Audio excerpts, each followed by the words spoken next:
ฉันยังจำเสมอที่เธอเคยบอกกับฉันคิดแล้วยังเดินตามเดินอธิบายนึกถึงคำนั้นทุกวันที่ห่างกันไป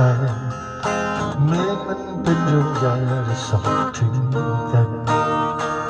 ไม่ว่าเราจะโชคดีหรือบางทีที่ร้องไห้ต่างคนสนใจจะฟังเพราะวันในชีวิตเรื่องจริงมันต่างจากฝันไม่เคยมีวันจะเจ็บช้ำใจมีผู้คนอยู่รอบกายเหมือนไม่มีไม่เห็นใครแต่ใจที่ฉันยังมีเธอคือที่ไร้แสงไฟวางใจมัวมนขอเป็นใครสักคนห่วงใยกันวันที่เสียน้ำตาวันที่ฟ้าเปลี่ยนพันเธอก็ยังมีฉันอยู่ทางโค้งฝนที่ตกทางโน้นดาวถึงคนทางนี้ยังอยากได้ยินทุกเรื่องราวยังนอนดึกอยู่ใช่ไหมเธอพบไปหรือเปล่าอย่าลืมเล่าสู่กันฟัง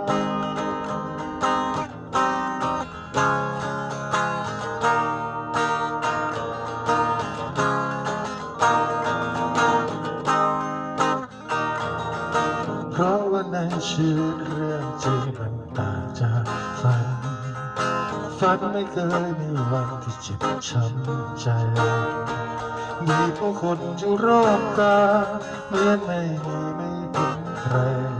แต่ใจที่ฉันยังมีเธอ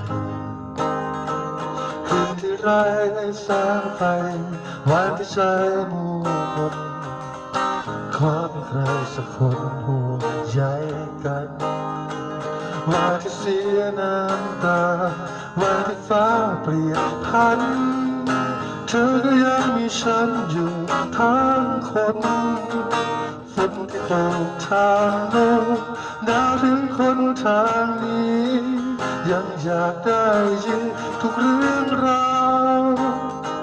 ยังนอนดึกอยู่ใช่ไหมเธอพบไปหรือเปล่าอย่าลืมเล่าสู่กันฟังก็ฝนที่ตกอยู่ทางโน้นดาวถึงคนทางนี้ยังอยากได้ยินทุกเรื่องราวที่ยังนอนดึกอยู่ใช่ไหม